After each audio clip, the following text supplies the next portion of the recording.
G'day. I bring you greetings and the genuine good wishes of the Australian Labor Party to all of you as delegates to the British Labor Party conference in Manchester. The ties between our two parties are as broad as they are deep. They go right back to the days of Keir Hardie and his days with the Ayrshire Miners Association in the early 1880s.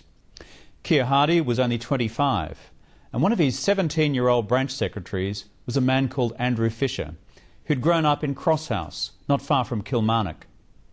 Andrew Fisher then came to Australia, in fact to my own state of Queensland, and helped found the Australian Labor Party in 1891.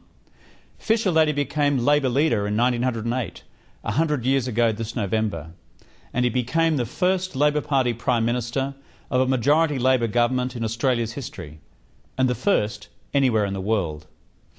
So what that goes to prove, Gordon, is that you can't keep a good Scotsman down. From the earliest years of the last century, our parties have built proud records of achievement in government, delivering economic modernisation, delivering social progress, delivering together a humane voice to a world so often lacking in humanity. An important part of our relationship, the strong bonds that have formed between successive leaders of our parties. I'm privileged to have known Gordon Brown for many years now, well before either he or I ever became Prime Ministers. I'm privileged to call him a friend. And the reason for that is the strength of his passion, the absolute clarity of his vision for our planet's future, and the rock-solid reliability of his character in doing what he says he will do. We talk a lot, often in my case at 1 in the morning. Note to staff, please remind Gordon there is a time difference between London and Australia. I'm delighted now to be working closely with Gordon on some of the greatest challenges the world faces. That includes close cooperation on the road to Copenhagen and our responses to climate change. It includes working together to end extreme poverty and to turn the Millennium Development Goals from a slogan into a reality.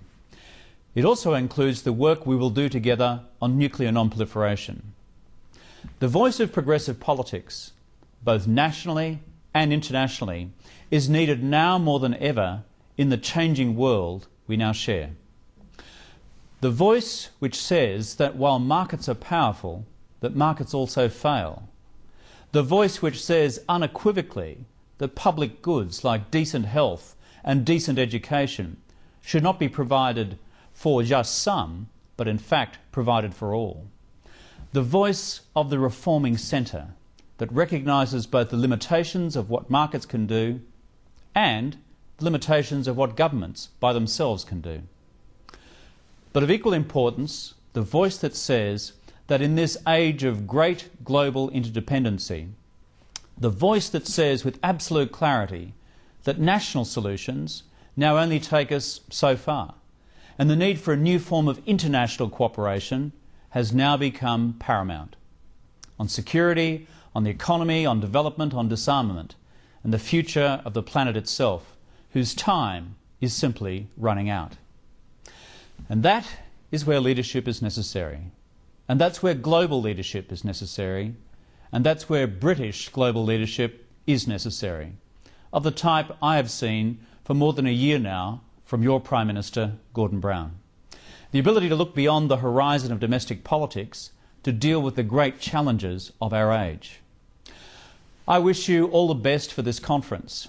We have sent a team of senior Australian Labor Party officials to be with you, led by our National Secretary, Tim Gartrell. If you've missed them, they'll be the rowdy ones playing up at the back. And Gordon, I look forward to catching up with you in the coming days at the United Nations in New York. Your own personal leadership has been decisive in making this summit happen. All the very best to all of you as proud members of the British Labour movement.